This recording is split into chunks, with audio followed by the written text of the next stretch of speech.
मुख्यमंत्री आदित्यनाथ को अखिलेश यादव से इतनी नफरत है कि उन्होंने सरकारी फरमान यादवों के खिलाफ जारी कर दिया है। जी हां, मुसलमानों के खिलाफ जारी कर दिया है। आपके सामने एक खबर जो बहुत ही शॉकिंग है। उत्तर प्रदेश में मुस्लिम यादव अफसर फील्ड पोस्टिंग से हटेंगे। विधानसभा उपचुनाव वाले 10 जिलों से शुरुआत, मुरादाबाद को छोड़ कहीं पर भी यादव अधिकारी नहीं। इसका अर्थ क्या हुआ दोस्तों? इसका अर्थ साफ है कि भारतीय जनता पार्टी चुनाव जीतती है अपने पसंदीदा अधिकारियों के जरिए। यानी कि अगर उनके काम के अफसर हुए तो वो उनकी चुनावों में मदद करते हैं और उसी के जरिए जहां जहां मुकाबला करीबी होता है वहां पर चुनाव जीता जाता है। मगर ये जो फैसला लिया गया है कितना शर्मनाक है। कहीं ना कहीं आप पूरे प्रदेश की जनता ही नहीं, देश की जनता को यादवों और मुसलमानों को अलग थलग करना चाहते हैं। मैं आज आपके सामने एक बड़ी बात रखना चाहता हूं दोस्तों।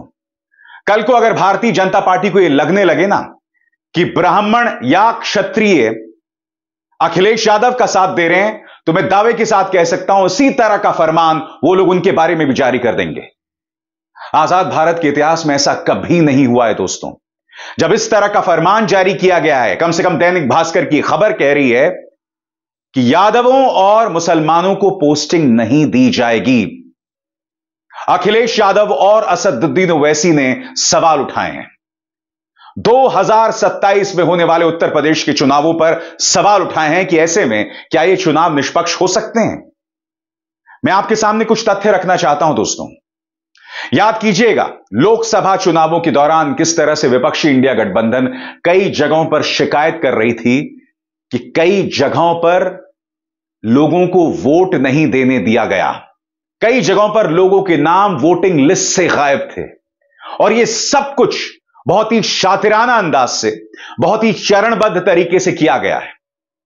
कई जगहों पर अफरा तफरी पैदा कर दी जाती है ताकि खास लोग, खास वर्ग के लोग, खास धर्म के लोग वोट ना दे सकें। और अब इस तरह का फरमान, यह फरमान क्या कहता है, अखिलेश यादव क्या कह रहे हैं और असदुद्दीन ओवैसी का क्या बयान है, कुछ देर बाद। मगर सबसे पहले आपकी स्क्रीन पर यह फरमान। सूत्रों के मुताबिक 2027 तक बीएलओ, लेखपाल, खंड शिक्षा अधिकारी, खंड विकास अधिकारी सहित अन्य स्तर पर भी मुस्लिम और यादव सहित सपा का वोट बैंक माने जाने वाली जातियों के कर्मचारियों तक मुख्य धारा से बाहर करने की योजना है। नजर प्रतिद्वंद्वी उम्मीदवारों की जाति पर भी संगठन और सरकार विधानसभा चुनावों में प्रतिद्वंदी उम्मीदवारों पर भी नजर रख रही है। सरकार को उम्मीद है कि समाजवादी पार्टी कटिहारी में कुर्मी और मिल्कीपुर में पासी समाज के व्यक्ति को प्रत्याशी बनाएंगे।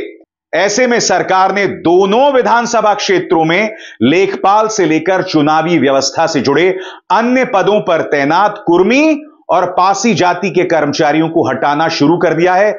यही रणनीति बाकी 8 विधानसभा क्षेत्रों में भी अपनाई जा रही है। खबर पर गौर कीजिए दोस्तों, मुद्दा सिर्फ यादवों का नहीं है, कुर्मी और पासी, क्योंकि अब भारतीय जनता पार्टी को लग रहा है कि कुर्मी और पासी बड़ी तादाद में अखिलेश यादव में अपना विश्वास जतला रहे हैं।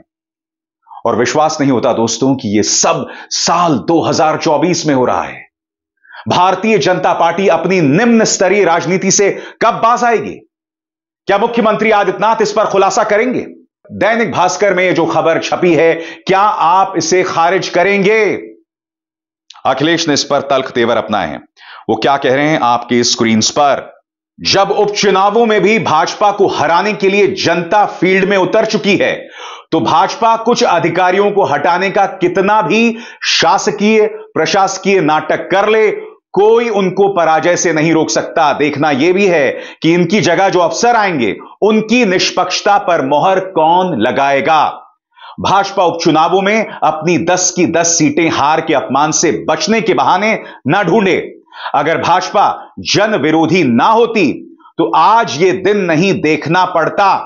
महंगाई, बेरोजगारी, बेकारी, पुलिस भर्ती, नीट परीक्षा, महिला सुरक्षा, संविधान और आरक्षण की रक्षा, नजूल भूमि जैसे मुद्दों से लड़ने के लिए भाजपा कब और किसे नियुक्त करेगी?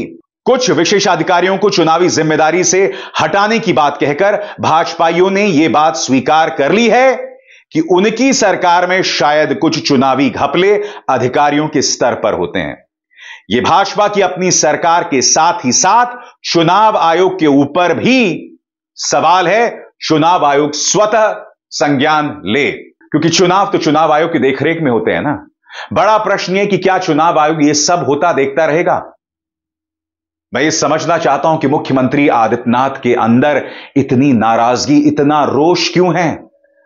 आप तो खुद को धार्मिक आदमी बताते हैं ना, महाराज बताते हैं, और आपके मन में यादवों, मुसलमानों, कुर्मियों और पासियों के लिए इतनी नफरत। याद कीजिएगा दोस्तों, मैं ऐसा क्यों कह रहा हूं, याद कीजिएगा लखनऊ में छेड़खानी वाली ये तस्वीर आई थी, ये शर्मनाक तस्वीर आई थी। छेड़खानी करने वालों में शर्मा भी थे, चतुर्वेदी भी थे, सिंह भी थे, साहू भी थे, मगर मुख्यमंत्री आदित्यनाथ ने विधानसभा में सिर्फ और सिर्फ यादव और मुसलमान का नाम लिया था, याद है कि नहीं? और हवाला दिया था सद्भावना एक्सप्रेस और अपनी बुलेट एक्सप्रेस का। सुनिए क्या कहा था। जो गोमती नगर की घटना है, उस घटना में भी हम लोगों ने जवाबदेही तय की है। उसके अपराधियों की सूची भी मेरे पास आई है। ये अपराधी हैं, पहला अपराधी है पवन यादव,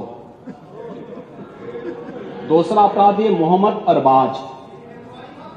ये सद्भावना वाले लोग हैं, यानी सद्भावना, अब इनके लिए सद्भावना ट्रेन चलाएंगे,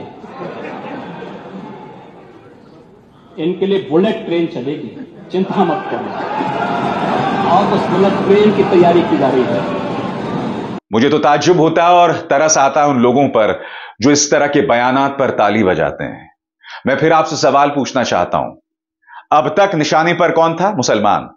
अब यादव भी आ गए, कुछ दिनों बाद कुर्मी और पासी भी आ जाएंगे। इसकी भी शुरुआत हो गई है, क्योंकि कहा जा रहा है कि इनकी पोस्टिंग नहीं की जाएगी। कल्पना कीजिए दोस्तों, कल को वैश्य, ब्राह्मण, क्षत्रिय किसी कारण से कांग्रेस को या समाजवादी पार्टी को समर्थन देंगे, तब क्या होगा?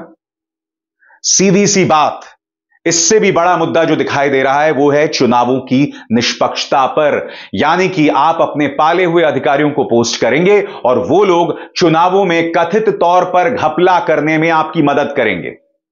यही सवाल असदुद्दीन ओवैसी उठा रहे हैं। सुनिए उन्होंने क्या कहा। हर तरफ यही दिखाई दे रहा है दोस्तों, 2027 को चुनाव है, मगर उससे पहले 10 सीटों पर उपचुनाव हैं। भारतीय जनता पार्टी इस कदर बौखला गई है कि इस तरह की हरकतें कर रही हैं, शर्म इनको मगर आती नहीं। अब देखिए, एक और खबर आई है। मामला आज से 23 साल पुराना है, और मामला क्या है मैं आपको बताता हूं। 23 साल पहले संजय सिंह ने रास्ता रोको अभियान किया था, और क्यों? क्योंकि बिजली की कमी थी, पानी की कमी थी। इस व्यक्ति ने उसको लेकर संघर्ष किया था। संजय सिंह अब आम आदमी पार्टी के सांसद हैं, मगर हमेशा से ही सामाजिक कार्य करता रहे हैं। 23 साल पहले इन्होंने सड़क रोकी थी। अब आप जानते हैं, सुल्तानपुर की एमपी एमएलए कोर्ट ने इनके खिलाफ गैर जमानती वारंट जारी किया है। इसे इन्होंने हाईकोर्ट में चुनौती दी, और हो सकता है कि जब तक यह कार्यक्रम सामने आए उन्हें बेल भी मिल जाए, यानी वो गैर जमानती वारंट जो है उसे निरस्त कर दिया जाए। मगर इसके मायनों को समझें दोस्तों। अजीत पवार के खिलाफ गंभीर आरोप थे, एक एक करके सारे केसेस खत्म किए जा रहे हैं, मगर 23 साल पुराना एक केस, 23 साल पुराना, जी हां सही सुना आपने। और दिलचस्प बात देखिए, इसी एमपी एमएलए कोर्ट में राहुल गांधी भी हाजिर हुए थे। मामला 6 साल पुराना था, जब उन्होंने अमित शाह के बारे में एक बयान दिया था। और दिलचस्प बात यह कि यह केस अमित शाह ने भी फाइल नहीं किया है, कोई भाजपा का कार्यकर्ता है उसने केस फाइल किया है, और राहुल गांधी को यहां हाजिर होना पड़ा। राहुल गांधी ने कहा कि मैं निर्दोष हूं, मुझे बेवजह फंसाया जा रहा है। यही तो किया गया था अन्य केस में जिसमें उनकी सांसदी चली गई थी, जब उन्होंने प्रधानमंत्री नरेंद्र मोदी, ललित मोदी और नीरव मोदी के बारे में चोर शब्द का इस्तेमाल किया था। मगर उनके खिलाफ केस हो गया कि इन्होंने मोदी से जुड़ी जातियों का अपमान किया है। नतीजा यह हुआ आपके सामने, उनकी सांसदी चली गई, उन्हें घर से निकाल दिया गया। यह तो शुक्र है सुप्रीम कोर्ट का कि उन्हें दखल देना पड़ा। मगर यह हो क्या रहा है दोस्तों? 6 साल पुराना केस सक्रिय किया जाता है। सुल्तानपुर के एमपी एमएलए केस में चल रहा है राहुल गांधी के खिलाफ। 23 साल पुराना केस, सुल्तानपुर की एमपी एमएलए अदालत से गैर जमानती वारंट जारी हो जाता है। और मुद्दा क्या था? सड़क पर संजय सिंह आम लोगों के लिए संघर्ष कर रहे थे। अजीत पवार के खिलाफ सारे केसेस खत्म हो जाते हैं। और मैं आपको एक और केस बताता हूं। आपकी स्क्रीन पर बिहार के बाहुबली हैं, इनका नाम है अनंत सिंह। इनकी पत्नी है नीलम देवी, मोकामा से विधायक थी आरजेडी के टिकट पर, मगर याद कीजिए जब विश्वास मत की बारी आई थी उन्होंने पाला पलट लिया था, वो भाजपा के साथ जाकर बैठ गई थी। अब खबर क्या आ रही है, पहले न्यूज 18 की इस खबर को सुनिए। खबर यह कहती है कि सबूतों के अभाव में पटना हाईकोर्ट ने अनंत सिंह को AK-47 मामले में बरी कर दिया है। उनकी पत्नी अब भाजपा गठबंधन को यानी नीतीश कुमार को समर्थन दे रही हैं। सबूतों के अभाव में बरी, मामला AK-47 का था। अब दोनों मामलों का कंपैरिजन कीजिए, एक तरफ AK-47 वाला मामला और दूसरी तरफ संजय सिंह का मामला, 23 साल पुराना। वो संघर्ष कर रहे थे पानी और बिजली के लिए और अब गैर जमानती वारंट जारी कर दिया गया है। मैं तो संजय सिंह से कहूंगा आपका डिमोशन हो गया। आपको जेल में रखा गया था PMLA को लेकर। मुझे तो लग रहा था कि सरकार आप पर आतंकवाद की धाराएं लगा देते, आपका तो डिमोशन हो गया है। मजाक बनाकर रख दिया दोस्तों इन लोगों ने, हर तरफ यही मजाक बनाकर रख दिया है। आपके हाथ में ताकत है तो आप विपक्ष को इस तरह से निशाने पर लेंगे। आज मैं एक बात बताना चाहता हूं दोस्तों, कभी ना कभी तो भाजपा सत्ता से गायब होगी, कभी ना कभी तो आपको सत्ता छोड़ना पड़ेगा। तब क्या होगा बताइए? तब जो भी सरकार होगी आपकी क्या हाल करेगी? अगर 2027 में अखिलेश यादव मुख्यमंत्री बन जाते हैं, क्या हाल होगा भाजपा का बताइए? अगर अगले लोकसभा चुनावों में प्रधानमंत्री नरेंद्र मोदी देश के प्रधानमंत्री नहीं रहते हैं, क्या हाल होगा भाजपा के नेताओं का, उनके समर्थकों का, जो रोज गैर वाजिब गैर कानूनी काम करते हैं, उनके समर्थक धन्ना सेठों का, जिनके नाम आते हैं बड़ी बड़ी रिपोर्ट्स में, उनका क्या हाल होगा बताइए? फिर आप मुझसे यह उम्मीद करते हैं कि मैं भाजपा के समर्थन में अपने मंच में आवाज उठाऊंगा? आप मुझसे क्यों उम्मीद करते हैं बताइए? जब मेरे घर में पुलिस घुसी थी न्यूज क्लिक वाले मामले में, तब भाजपा के कई नेताओं ने तालियां बजाई थी।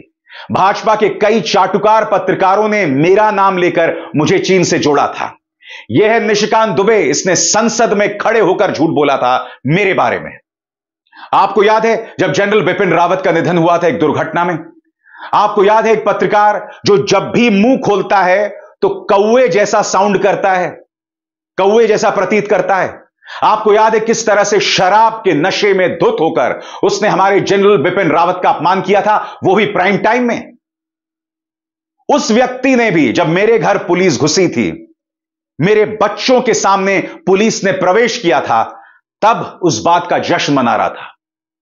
तब वो सोशल मीडिया पर मुझे गालियां दे रहा था। तब मुझे लगा था कि क्या इसके खिलाफ मुझे केस करना चाहिए। तब मुझे लगा कि भैया भैंस पूंछ उठाएगी तो गाना तो गाएगी नहीं, है ना? और जो व्यक्ति जिंदगी भर पॉलिटिकल पार्टीज के रहमो करम पर पला है, जो व्यक्ति अपना वजूद बचाने के लिए वाहियात रियलिटी शोज में जाता है, उसको ध्यान देने की क्या जरूरत है? और मुद्दा उस कौवा स्वरूपी पत्रकार का नहीं है दोस्तों। मुद्दा यहां पर यह है कि आज की तारीख में भाजपा और उसका जो पूरा समर्थक वर्ग है, विपक्ष पर गैर वाजिब पुलिसिया कार्रवाई को लेकर तालियां बजाता है, उसे सही ठहराता है बगैर सबूत के। उनमें दोहरे मापदंड भी दिखाई देते हैं, क्योंकि जो भी भाजपा में शामिल हो जाता है केसेस रफू चक्कर हो जाते हैं। वो लोग ये सवाल भी नहीं उठाते हैं। वक्त बदलेगा दोस्तों, और जब वक्त बदलेगा तो सोचिए बीजेपी के कुछ नेताओं और उनके उन विवादास्पद समर्थक बिजनेसमैन, समर्थक टोली का क्या हाल होगा। इसीलिए राजनीति प्रतिशोध से नहीं हो सकती। मेरी इस बात पर गौर कीजिएगा। अविजार शर्मा को दीजिए इजाजत। नमस्कार।